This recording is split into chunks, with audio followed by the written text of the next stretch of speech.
Subscribe कीजिए हमारे YouTube channel, साथ ही साथ उस घंटे को भी दबाएं ताकि जो भी वीडियो मैं डालूं सबसे पहले आपको मिलती रहे।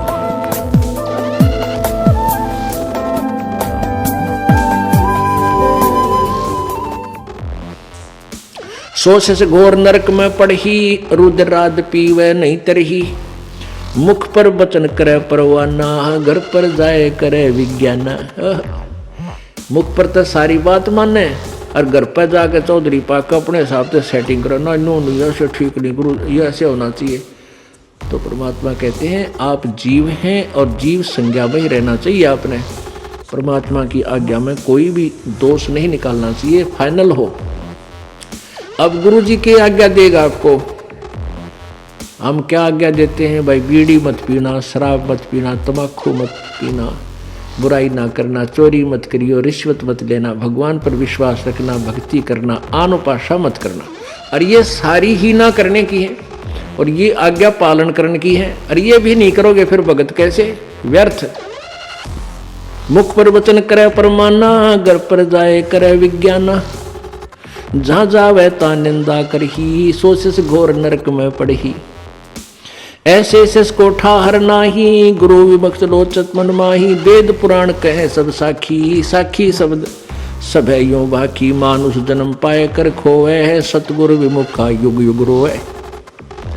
अब सतगुरु से विमुख होने वाला कहते हैं युग युग रोएगा। परमेश्वर आए थे सतगुरु रूप में,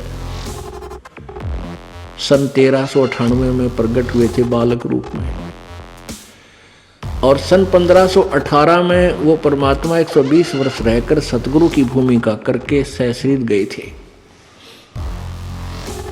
तो उस समय जो हम 64 लाख के 64 लाख और परमात्मा से विमुख हो गए थे, हम सतगुरु से विमुख हो गए थे।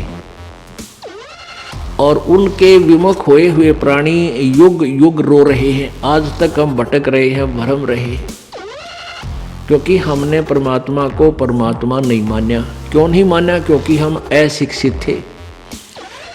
अशिक्षित होने के कारण हम उन गुरुओं की जो संस्कृत भाषा जानते थे, वेद पुराणों को पढ़ते थे, उन्हीं को हम विद्वान मानते थे। और वो कबीर परमात्मा जो हमें ज्ञान देते थे और जो ज्ञान वो संस्कृत भाषा के जानने वाले गुरु बताते थे, ऋषि बताते थे, वो कबीर जी के विपरीत था। कबीर जी का ज्ञान उनके विपरीत था और शास्त्रों के अनुकूल था। अब वो शास्त्रों के ज्ञाता माने जाने वाले ऋषि और ब्राह्मण